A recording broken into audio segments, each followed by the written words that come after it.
Hello बच्चा लोग, welcome to biopics. उम्मीद है आप सब लोग बेहतर होंगे, अपना ध्यान रख रहे होंगे, तंदुरुस्त होंगे। तो वेलकम, नमस्कार, आदाब। मैं मृत्युंजय आप सभी का स्वागत करता हूं हमारे प्यारे से चैनल बायोपिक्स में। ये क्या लिखा है? एवोल्यूशन। पढ़ पढ़ के आप सबका होगा। चलिए,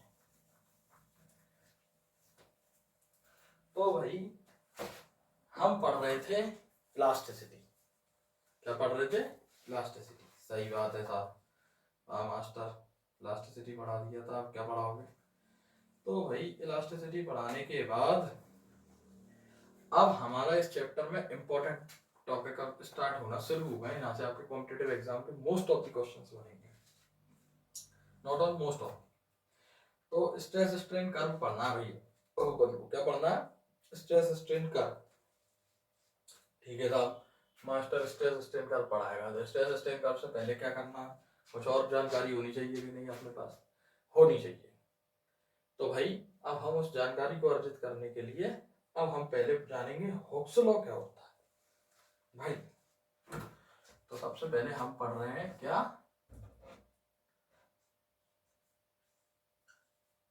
ना देखें तो बोल देना, कमेंट कर देना, आगे से अपन अच्छे से लिख देंगे हुक्स लॉ। ठीक है साहब।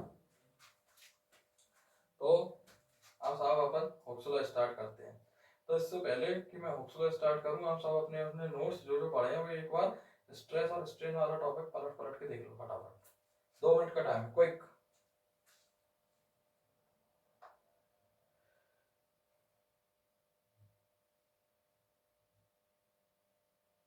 जल्दी से देखो। देख लिया? चलो भाई, देख लिया। तो आप साहब हुक्स लॉ की बात करते हैं। तो हमारा हुक्स भाई साहब, वैसे हुक्स भाई साहब भी थे कि नहीं थे, ये तो एक मिस्ट्री है। ये ऐसा कुछ नहीं है, मैं बता रहा हूँ। चलो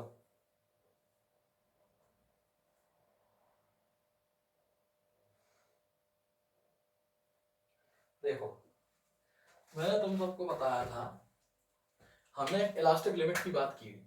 तो उसी के को दिमाग में रखते हुए हम डिस्कस करने जा रहे हैं हुक्स लॉ। ठीक है। तो भाई इलास्टिक लिमिट तक हमने देखा था कि इलास्टिक लिमिट वो लिमिट रहती है जब तक कोई भी बॉडी इलास्टिक प्रॉपर्टीज को शो करती है।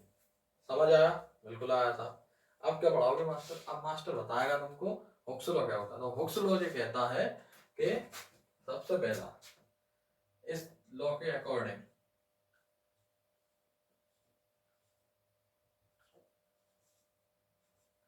According to this law,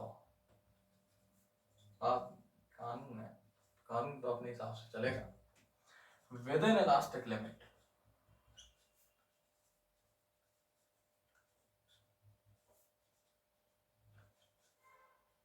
within elastic limit stress, पढ़ा था ना, stress is directly proportional to strain. बस खत्म, ये हमारा हुक्स लॉ हो गया। Within elastic limit the stress is directly proportional to strain, ये हमारा हुक्स लॉ हो गया। ठीक है साहब, आ गया साहब समझ में। अब क्या करेंगे? अब देखो साहब, अब इसको लिखने के तरीके बना दिए गए, वो हुक्स लॉ कहला गया। देखो, अब इसको मैं, ये प्रोपोर्शनल है, इसको मैं प्रोपोर्शनलिटी कांस्टेंट को हटा दूं, यहाँ पे कांस्टेंट आ जाएगा। और इसको मैं नीचे ले आता हूं, तो अपन लिख देंगे stress upon strain equal to E, जो कि है कांस्टेंट। ठीक है साहब, इतना हमने को पता होना है। इक्वल है वो, माइनस नहीं है बेटा। ठीक है साहब, ये चीज आ गई समझ में। सिर्फ इतना अपना हुक्स लॉ। अब इसमें जो ये ई है, ई है, हम इस ई को क्या बोलेंगे? तो इस ई को भी एक नाम दिया गया है, इसका नाम हमने दिया मॉड्यूलस ऑफ इलास्टिसिटी। अगर हिंदी मीडियम से भी हो तो उसे भी डरने की जरूरत नहीं है। फिजिक्स में कंसेप्ट इंपॉर्टेंट है, हिंदी इंग्लिश नहीं। Modulus of elasticity. ठीक है, हुक्स लॉ हमारा क्या कहता है, according to this law within elastic limit stress is directly proportional to strain, और स्ट्रेस अपॉन स्ट्रेन अगर हम करते हैं तो एक कांस्टेंट ऑफ प्रोपोर्शनलिटी हम पे आ जाता है, जिसको हम बोलते हैं मॉडुलस ऑफ इलास्टिसिटी। बात खत्म, सिर्फ इतना है। अब इस मॉडुलस ऑफ इलास्टिसिटी, इसके ऊपर सवाल आने के चांस हैं, अगर आए तो यार असर्शन रीजन में आए, या आ भी सकते, नहीं भी आ सकते, स्टेटमेंट वाइज क्वेश्चन में आ जाए तो आ जाए।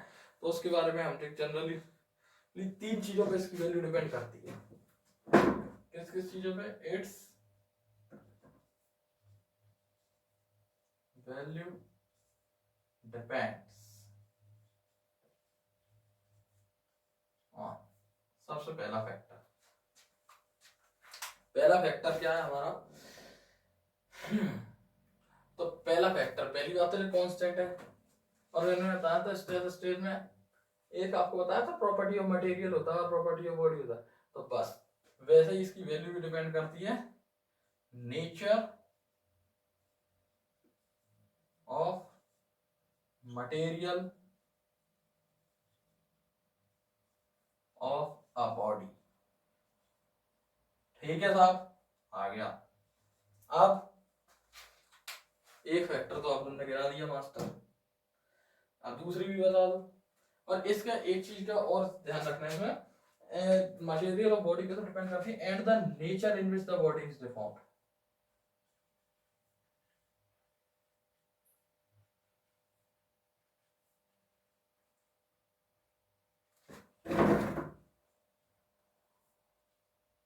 Body is deformed. देखो साहब, अब इसका कहने का क्या मतलब है कि मान लो कोई बॉडी है, हमने उसमें शियर स्ट्रेस दे दिया, डब्बा है,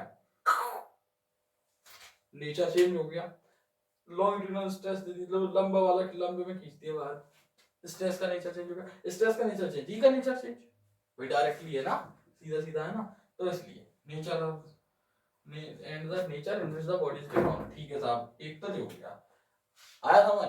सबसे पहले क्या क्या पे नेचर ऑफ द बॉडी पे, और nature in which the body is deformed. ठीक है साहब, अब हम अगला देखते हैं, और क्या पे डिपेंड करती है? बॉडी के टेम्परेचर पे भी डिपेंड करता है, तो साहब लिख दो temperature of the body, temperature of the body. बात खत्म हो गई साहब। तीसरा किस चीज पे डिपेंड करती है? अब तीसरा भी बताओ साहब, तीन बोले थे मास्टर तुमने, तो ये बताया, बिल्कुल बताया मास्टर। तीसरा इसकी डिपेंडेंसी नहीं है, बेसिकली वो इंडिपेंडेंसी है। और इंडिपेंडेंसी क्या चीज है? इंडिपेंडेंसी का अर्थ ये है कि उन चीजों पे, उन चीजों से इंडिपेंडेंट होता है, उन चीजों को चेंज करने में वो चेंज नहीं होगा। किस चीज पे इतना तो अंदाज खुद ही लगा सकते हो, नहीं समझे भैया? ऐसी कौन सी चीजें जिन्हें चेंज करने से चेंज नहीं होगा? That is independent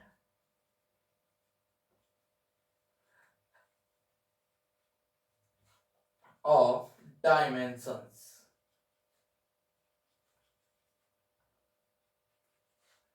of body, that is length, volume, etc. ठीक है साहब, आप इनकी लेंथ चेंज कर लो, वॉल्यूम चेंज कर लो, उनका कोई इफेक्ट नहीं पड़ेगा। ठीक है, अब आ गया समझ में? हुक्स लॉ ने क्या बोला था? इलास्टिक लिमिट में स्ट्रेस डायरेक्टली टू स्ट्रेन। ठीक है, स्ट्रेस स्ट्रेन ई कांस्टेंट आया, जिसको अपन मॉडुलस ऑफ इलास्टिसिटी बोल दिया। ये भी तीन टाइप का होता है, ठीक है, अभी हम पढ़ेंगे, आगे हमें पढ़ना है, तो वो भी तीन टाइप का होता है। उसमें कौन कौन से आते हैं अपने साहब? यंग्स मॉडुलस, बल्क मॉडुलस और मॉडुलस ऑफ रिजिडिटी, तो तीन है अपने। इसके बाद अभी आगे पढ़ेंगे डिटेल में, तो उसकी टेंशन नहीं लो, पहले केवल इतना याद रखो। और इसकी वैल्यू किस चीज पे डिपेंड करती है? Nature of material of the body पे and the nature in which the body is deformed, body को किस तरीके से डिफॉर्म किया गया है उस पे। ठीक है साहब, पहला। दूसरा टेम्परेचर ऑफ बॉडी पे, और इंडिपेंडेंट क्या कहते हैं? डायमेंशन पे, लेंथ चेंज कर लो, वॉल्यूम चेंज कर लो, कोई इफेक्ट नहीं पड़ेगा। ठीक है साहब, ये हुआ आपका हुक्स लॉ। तो उम्मीद है आप सब लोग बेहतर पढ़ रहे होंगे, पढ़ते रहें। All the very best.